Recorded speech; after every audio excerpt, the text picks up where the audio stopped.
Bismillahirrahmanirrahim. Assalamualaikum warahmatullahi wabarakatuh. Terlebih dahulu saya ingin merakamkan ucapan ribuan terima kasih pada pengawalan media dan tuan SAC kita yang daripada IPK KL yang mewakili Datuk Timbalan untuk bersama-sama kita untuk melancarkan program bantuan Hari Raya.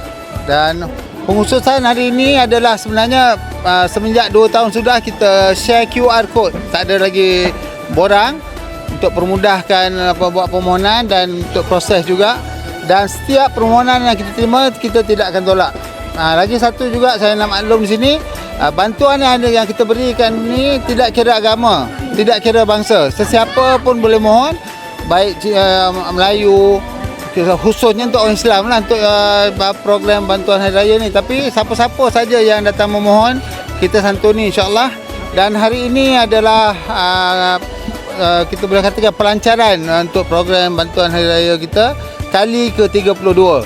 Tapi alhamdulillah tahun ni kita dapat rezeki yang melimpah ruah bila mana pihak Gardenia bersetuju juga.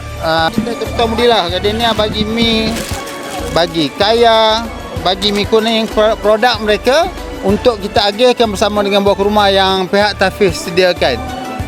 Dan pagi tadi saya rasa lepas solat subuh pun dah ramai yang menunggu dan tidak ada satu permohonan pun yang akan kita tolak.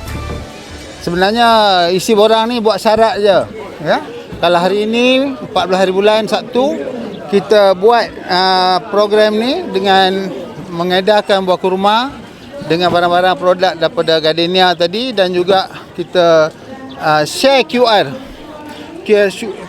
ni. Saya datang banyak tempat lah, senang tak saya tengok sebab yang datang daripada pagi ni sangat dah lebih 500 dah, dan kita ada siapkan 2,500 pack untuk sambutan puasa ni tadi. Dan kita berharap yang ini di antaralah usaha-usaha kita untuk menyantuni masyarakat sekeliling untuk menyambut Ramadan Al-Mubarak ini.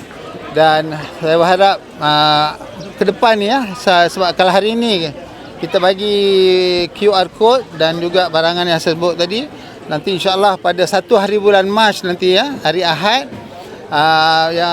yang dihormati Tan Sri Ayub Khan, Timbalan Ketua Polis Negara kita akan datang meresmikan. Ini kalau datang ni dah kali ketiga lah, sebelum ni 2 kali sebelum ni pun alhamdulillah dihormati Tan Sri berpeluang untuk datang ke Mahat Tafiz kita. Dan hari ini dah habis ni, next kita buat program bantuan raya pada hari Ahad 1 hari bulan saya sebut tadi. Sehari sebelum raya insya-Allah kita akan mengedarkan beras kampit 5 kilo. Seperti tahun sudah juga 3,333 kampit insya-Allah. Yang tu pun kita edarkan kepada sesiapa saja yang hadir ke bangunan Mahat Tafiz kita ni di lot 14077 Jalan 1426. Sesiapa saja yang hadir, kalau dia nak tawaf datang 2 kali pun pada saya tak ada isu. Maksud saya ada keperluan. Kadang-kadang orang kata orang banyak kumpul ambil peluang di atas bantuan-bantuan macam ni, saya abaikanlah.